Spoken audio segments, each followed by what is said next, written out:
বেঁচে গেলেন। পরিবারকে বাঁচানোর জন্য কয়েকটা সূত্র পেশ করছি। এদিকে দেখুন মুরব্বী, এদিকে দেখুন। এই ছেলে রেডি হও। আর একজনের গায়ে হেলাম দিয়ে আছো কেন? কয়েকটা সূত্র পরিবারকে জাহান্নাম থেকে বাঁচানোর। এক, লোকমান হাকিম বলছেন, বুনাইয়া লা তুশরিক বিল্লাহ ইন্নাশ শিরকা লাযুলমুন আযীম। আব্বু, শিরক করো না, শিরক হচ্ছে পৃথিবীতে সবচেয়ে বড় পাপ। বিচারের মাঠে আল্লাহ বলবেন মানুষকে, তোমাদের পাপ যত আমার ক্ষমা তত, তোমাদের পাপ যত আমার ক্ষমা তত, তোমাদের পাপ যত আমার ক্ষমা তত, তবে যদি শিরক না থাকে।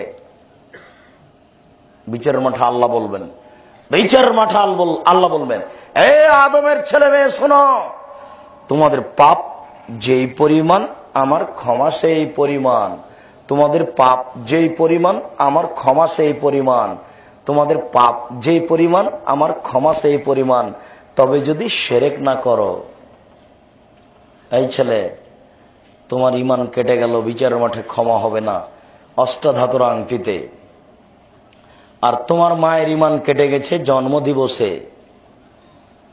তোমার মায়ের ঈমান কেটে গেল কোথায়? জন্ম দিবস, মৃত্যু দিবসে। আর তোমার ঈমান কেটে গেল অষ্টাধাতুর আংটিতে। আরো যত আছে, শিরক থাকলে বিচারের মাঠে ক্ষমা হবে না। এক নাম্বার, ছেলে মেয়েকে জাহান্নাম থেকে বাঁচাতে হলে ছেলে মেয়েকে দিন রাত সতর্ক করতে হবে, শিরক করো না। বাপ তো জানেই না শিরক কাকে বলে। আপনাকে যে আমি বারবার বললাম যে কে বড় ক্ষতিগ্রস্ত বইটা পড়েন, কে বড় ক্ষতিগ্রস্ত বইটা অন্তত আপনাকে 10 বার পড়তে হবে, 10 বার, শতবার পড়তে হবে। আপনি তো 50 টাকা দিয়ে বইটা কিনবেন না, আপনার দাম দেওয়ার প্রয়োজন নেই। দোয়ার বইটা আপনাকে আমি মুখস্থ করতে বলেছি, হাত তুলে দোয়া করার জন্য 42টা হাদিস পেশ করেছি। তা আপনি যে কিনলেন না, পড়লেন না, তা আমি কি করলাম? আমি এখন কি করতে পারি? মুখের কথা মানবেন না, বইও কিনবেন না। বই যদি আমি ছাপিয়ে আমি পড়ি, তাহলে আমি কি করলাম? আপনার কি করতে পারি? আর যদি আমার কাছে ফ্রি চান, তা আমি কয়টা দিতে পারি? তবে একটা বই ফ্রি দিতে চাচ্ছি। আরো অনেক বইয়ের সাথে একটা বই ফ্রি দিতে চাচ্ছে, আছে কিনা আমি জানি না। সম্মানিত দিনী ভাই, এক সূত্র, ছেলে মেয়ে যেন কেউ শিরক না করে। শিরক যদি আমরা না করি, তাহলে বিচারের মাঠে আল্লাহ আমাদের সামনে আসবেন, এসে বলবেন, তোমাদের পাপ যত আমার ক্ষমা তত, তোমাদের পাপ যত আমার ক্ষমা তত। তোমাদের পাপ আকাশ জমিন পরিমাণ, পাপ আর পাপ, চিন্তার কিছু নেই। যত পাপ আছে ক্ষমা আমার কাছে তত আছে। আমি ওই পরিমাণ ক্ষমা নিয়ে এসেছি, তবে যদি শিরক না থাকে। আমি মনে হয় কথাটা বুঝাতে পারি না। মানুষের পাপ যেই পরিমাণ থাকবে, আল্লাহর ক্ষমা সেই পরিমাণই থাকবে, তবে যদি শিরক না থাকে। কথা বুঝাতে পেরেছি? হাতের রাশি দেখে ভাগ্য পরীক্ষা করলে শিরক হয়, হাত চালিয়ে ভাগ্য পরীক্ষা করলে শিরক হয়, টিয়া পাখির মাধ্যমে ভাগ্য পরীক্ষা করলে শিরক হয়।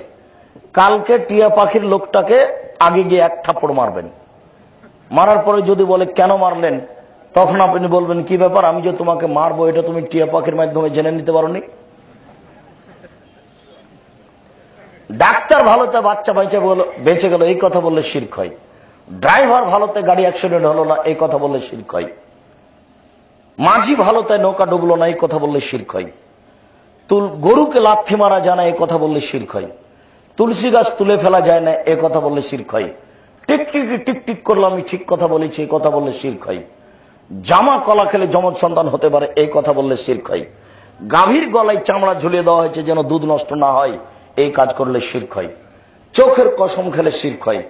মায়ের কসম করলে শিরক হয়। ছেলের মাথায় হাত দিয়ে কসম করলে শিরক হয়।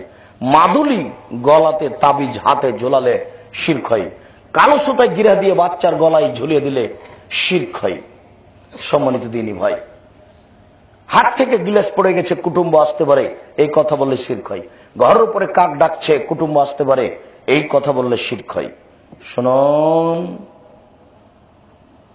স্বামী স্ত্রীর ভালোবাসার জন্য গণকের কাছে গেলে শিরক হয়। গণকের কাছে গিয়ে যদি বলে টাকা হারিয়ে গেছে দেখেন তো, এই কথা বললে শিরক হয়। জন্মদিবস পালন করলে শিরক হয়, মৃত্যু দিবস পালন করলে শিরক হয়, যে কোনো দিবস পালন করলে শিরক হয়। শুনুন সম্মানিত দিনী ভাই, কবরস্থানে গেলে শিরক হয়, মানে কবরের কাছে কিছু চাইলে শিরক হয়, কবরের কাছে মাথা নত করলে শিরক হয়, কবরে মানত মানলে শিরক হয়, কবরস্থানে মুরগি ছাগল নিয়ে গেলে শিরক হয়, পীরের কাছে বাচ্চা চাইলে শিরক হয়।